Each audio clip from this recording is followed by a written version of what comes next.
Hello everyone, it's Nick here, and this is going to be a very quick review, I'd imagine, because it's a game I'm not very good at all, but it is a classic, and if I intend to review every Amiga game ever, I've got to review this one because it is a classic.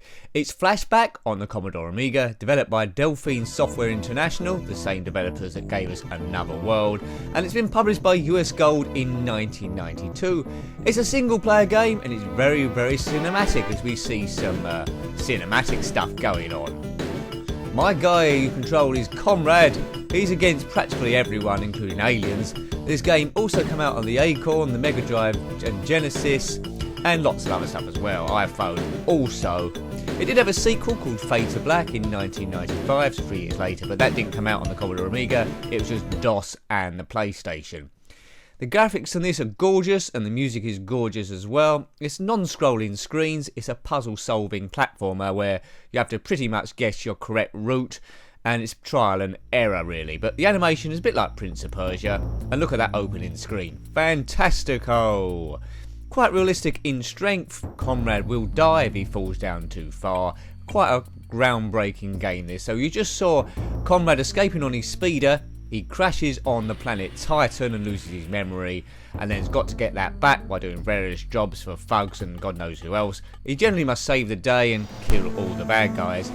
The game was over 7 levels, a number of different options here, 1-button joystick and the like, and it was a huge success. What's good about it as well is there's 3 difficulty levels, easy, normal and hard, and that makes a difference to how many bad guys you have to kill and how quickly, I believe, your strength goes down.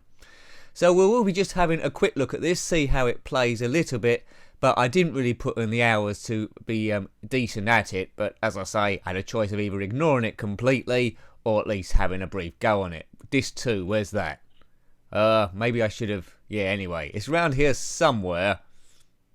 The game come over 4 discs. The loading times aren't too bad really, and if you put in the hours, you're going to get quite a rewarding experience. Now here's Conrad, he's unconscious after his speeder crash. We're on Titan, which I believe is that a moon of Saturn? It might be. There might be life there on Titan, but there's definitely not lots of forests. Or is there? Could be. Oops, I hope it hasn't crashed. There's something going on. There we go. So look at that screen. Absolutely gorgeous looking. Right, so here's Conrad. Now by hitting fire button he can run. I haven't really got used to the jumping in this at all. Jump! No, I'm just good at falling really. That seems to be my super skill. Come on Conrad, you fool. Right, he jumps up there, fire button. He can draw a gun by hitting the space bar or the P button. He can pick up objects as well. But as I say before, it's all about finding the right route through the level and then getting to the end. Over 7 levels, and throughout this you get jobs and you must fight various people and make friendships, but it's a huge game, and if you put in the hours as I say, you would have really got a lot of enjoyment out of this. So I'll just be looking at a few screens here. But lovely to look at, gorgeous shading, and the maker should have done an award from this. It advances over Another World, I think. The character's slightly smaller over that, but the similarities are there. And when I saw this game come out in 1992, you think, yes, this is the future. But the playability could be a bit better. That's my one gripe with it. But that's only because I'm so rubbish. And I am playing this, as you noticed, a bit like a newbie would. You pick up the hollow cube. There's a way of reading that which tells you what your mission is. A button somewhere. So don't be put off by my terrible gameplay. If you've got an Amiga or an emulator, I'd recommend putting the hours to do this. I just haven't got the time to work it all out. There are playthroughs on the YouTube which tell you how to do it. Perhaps I should have gone there first. But this palette reminds me a little bit, not quite as much, but ever so slightly of Metal Mutant. That was in the woods as well, but that's a completely different game. I have reviewed Metal Mutant on the Commodore Amiga. If you want to look at that as well, then by all means do so. As I say, different to that, but similar sort of, well, Metal Mutant's all green. What am I talking about? It's in the woods anyway. That's what I'm getting at. I haven't seen how this plays on the iPhone. Let's see if this game is exactly the same, or the 3DO. Shame it didn't come out on the Game Boy Advance, really, but you can't have everything. Didn't come out on the ZX Spectrum, but did make it to the Acorn. That is an odd choice. Come on, Conrad. Is he getting lost at all? Yeah, definitely need... Oh, dear. My jumping's not good. You definitely need a guide to sort yourself out here to see which is the best route to go. There is a cheat I'm aware of for level skips, which I can't seem to get that to work, but cheaters never prosper, well, most of the time anyway. So we're not going to have time to do trial and error, but hopefully you got a bit of a feel of how this game is. You can pretty much tell if you're going to like it or not just by this little bit. Do you like these sort of games, or do you prefer the shooters and the racing games which involve less brain power? These aren't my favourite games, although I did like Prince of Persia on the Commodore Amiga. I loved that, but you've got to admire this. Look, you've got the foreground, lovely shade in the background there as a separate bit, which is slightly out of focus on purpose to give you a bit of depth there. Characters small, and I look how games have evolved. This is 1992, from even the early 80s. That was only a 10-year gap. If you look at Manic Miner, the way that walked around 8-bit graphics to this, that's only like barely 10 years. I mean, what a jump.